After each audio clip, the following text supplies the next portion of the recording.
ఒక వ్యక్తి కుండపోత వర్షంలో తలపై చెక్కపెట్టె పెట్టుకొని అనాథాశ్రమం వైపు పరిగెత్తుతున్నాడు. ఆ బాక్సును అనాథాశ్రమం ముందు పెట్టి కాలింగ్ బెల్ నొక్కి అక్కడి నుంచి పారిపోయాడు. ఆ కాలింగ్ బెల్ శబ్దం విని ఆ హాస్టల్ వార్డెన్ తలుపు తీసింది. ముందున్న బాక్సును చూసి ఆశ్చర్యపోయింది.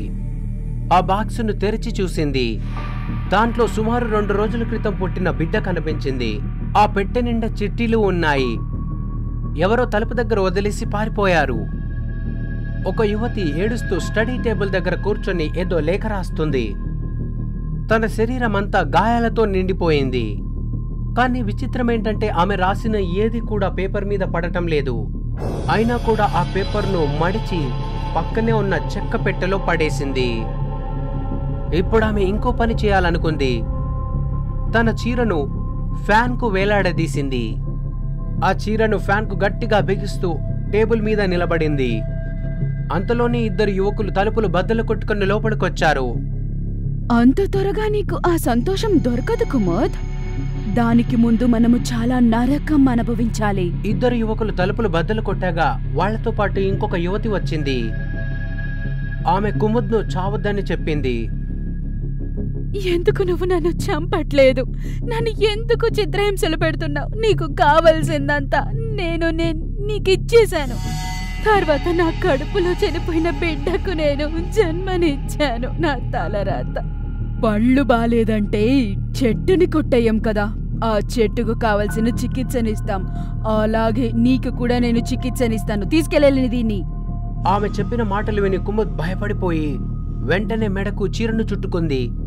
కింద ఉన్న చీరను తన్నింది. కాని అంతలోనే ఆ యువకులు పరిగెత్తుకెళ్లి ఆమెను కాపాడి 2 బలవంతంగా బేస్మెంట్లోకి తీసుకెళ్తున్నారు. బేస్మెంట్లో ఉన్నది ఆపరేషన్ రూమ్. ఆ రూమ్ అంతా రక్తపు మరకలు, మాంసం ముద్దలు కనిపిస్తున్నాయి. అదంతా చూసి కుముద్ గట్టిగా అరుస్తుంది. బహుశా ఆమె అరుపులకు ఎవరైనా వచ్చి కాపాడతారనుకుంది. కానీ ఆమె అరుపులు విని ఎవరో చిన్నపిల్లలు ఏడుస్తున్న శబ్దం వినిపించింది. అలా చూస్తుండగానే కుముద్ను ఆపరేషన్ టేబుల్ మీద పడుకోబెట్టారు. ఆమెకు మత్తు ఇంజెక్షన్ ఇవ్వకుండానే ఆపరేషన్ మొదలుపెట్టారు. ఆమె నొప్పులు భరించలేక గట్టిగా అరుస్తుంది. కుముద్ గిలగిలా కొట్టుకుంటూ అక్కడికక్కడే స్పృహ కోల్పోయిందామె. ఇటువైపు కుముద్ రాసిన లేఖలు ఆ బాక్సులో ఉన్నాయి. అంతలోనే ఏదో శబ్దం వచ్చింది. ఒక యువకుడు అందులోకొచ్చాడు. ఆ బాక్స్ చేతిలోకి తీసుకున్నాడు. అడవిలో నడుచుకుంటూ వెళ్తున్నాడు. 27 సంవత్సరాల తర్వాత రాజీవ్ మరియు సుహాని పెళ్లైన 3 సంవత్సరాల తర్వాత వాళ్ల హనీమూన్కు డెహ్రాడూన్ చేరుకున్నారు. వాళ్ళు ఒక పెద్ద భవనాన్ని ఎంచుకున్నారు. ఆ భవనం ఒక నిర్మానుష్యమైన ప్రదేశంలో ఉన్నది. బంగ్లా చాలా అందంగా ఉంది రాజీవ్, కానీ చాలా దూరంగా ఉంది కదా? అవును, కానీ మన మధ్య కూడా దూరం పెరిగింది. దాన్ని తగ్గించడానికే ఇక్కడికి తీసుకొచ్చా. ఎక్కువ ఆలోచించకు. ఈ స్థలానికి పెద్ద చరిత్రనే ఉంది. అదిగో నీ రిపోర్టింగ్ బ్రెయిన్ యాక్టివేట్ అయింది. మరి ఇక్కడ కూడా నీ రిపోర్టింగ్ బ్రెయిన్ ఆపవా? చెప్పడం నచ్చకపోతే చెప్పద్దు. తర్వాత ఇలాంటి జోక్స్ కూడా వేయద్దు. నాకు అది వినే ఇంట్రెస్ట్ లేదు. అరే సరే చెప్తా. ఈ భవనం ఒక పెద్ద మెటర్నిటీ హాస్పిటల్. ఒకప్పుడు ఇక్కడ పెళ్లి కాని ప్రెగ్నెంట్ యువతులకు డెలివరీ చేసేవారట. ఇంట్లోంచి వెళ్లగొట్టిన యువతులకు, ఇంకా రకరకాల యువతులు. కానిప్పుడు అదేం లేదు. 7 సంవత్సరాల క్రితం ఎవరో ఈ ప్రాపర్టీ నాదని క్లెయిమ్ చేసుకుని కోర్టులో కేసు గెలిచాడు. తన భర్త రాజీవ్ మాటలు విని సుహాని ఆలోచనలో పడింది. కానీ అంతలోనే ఆమెకు భవనం కిటికీలోంచి ఎవరో చూస్తున్నట్టు అనిపించింది. కానీ పరిశీలించి చూస్తే అక్కడ ఎవరూ కనిపించలేదు. తనలో తానే ఏదో భ్రమ అనుకొని భర్తతో పాటు 2 కలిసి భవనంలోకి వచ్చారు. వాళ్ళిద్దరిని ఆహ్వానించడానికి ఆ భవనంలో ఒక యువతి ఫ్లవర్ బొకే పట్టుకుని అక్కడ నిలబడింది. రండి, నా పేరు మేడం లిల్లీ. అంటే ఇక్కడికి రావడానికి మీరేమీ ఇబ్బంది పడలేదు కదా? లిల్లీ చెప్పిన మాటలు విన్న తర్వాత చిన్నగా చిరునవ్వు నవ్వి మళ్లీ భవనాన్ని పరిశీలించడం కొనసాగించింది. అప్పుడు మేడం లిల్లీ అన్నది, ఎన్ని నెలలు తల్లి నీకిప్పుడు? మేడం లిల్లీ మాటలు విని ఆశ్చర్యపోయి వెంటనే మేడం లిల్లీని అడిగింది, మీకెలా తెలుసు నేను ప్రెగ్నెంట్ గా ఉన్నానని? అరే బంగారు తల్లి, నేనొక మెటర్నిటీ డాక్టర్.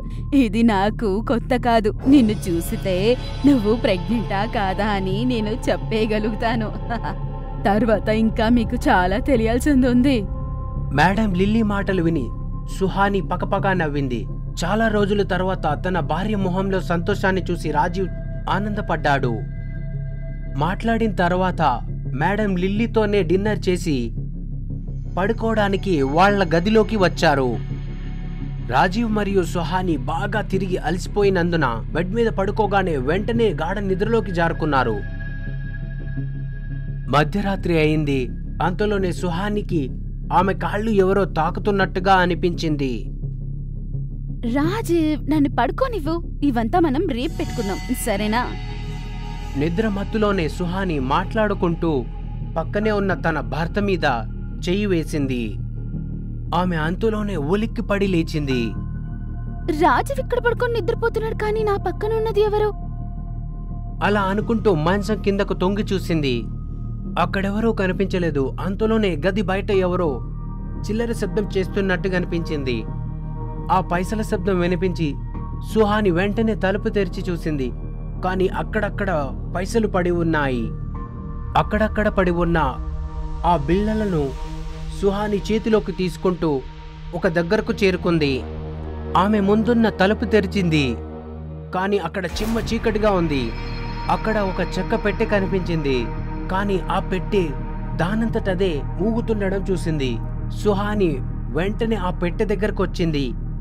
అంతలోనే తలుపు దానంతటదే మూసుకుంది. అంతలోనే ఆ గది నిండా ఎవరో చిన్నపిల్లలు ఏడుస్తున్న శబ్దం ఆ గది నిండా వినిపిస్తుంది. ఆ ఏడుపులు విని ఈమెకు భయం వేసింది. అంతలోనే మొబైల్ టార్చ్ ఆన్ చేసింది. ఆ వెలుగులో ఆమెకు చాలా మంది చిన్న చిన్న పిల్లలు ఏడుస్తూ కనిపించారు. ఆ పిల్లల కళ్ళు నల్లగా ఉన్నాయి. అక్కడి నుంచి రక్తం కారుతున్నది. ఆ పిల్లలందరూ ఏడుస్తూ మెల్లమెల్లగా సుహాని దగ్గరకు చేరుకొని ఆమె మీద పడ్డారు. ఆమెపై దాడి చేసి ఆమె శరీరాన్ని భక్షిస్తున్నారు. ఆ నొప్పులు భరించలేక కాపాడండి కాపాడండి అని ఆర్తనాదాలు చేస్తుంది ఏడ్చుకుంటూ. ఆమెకు సహాయం చేయడానికి ఎవ్వరూ రాలేరు. అంతలోనే ఆమెకు ఒక విషయం గుర్తొచ్చింది. ఏందంటే ఆమె పొట్టలో కూడా ఒక శిశువు ఉన్నాడని.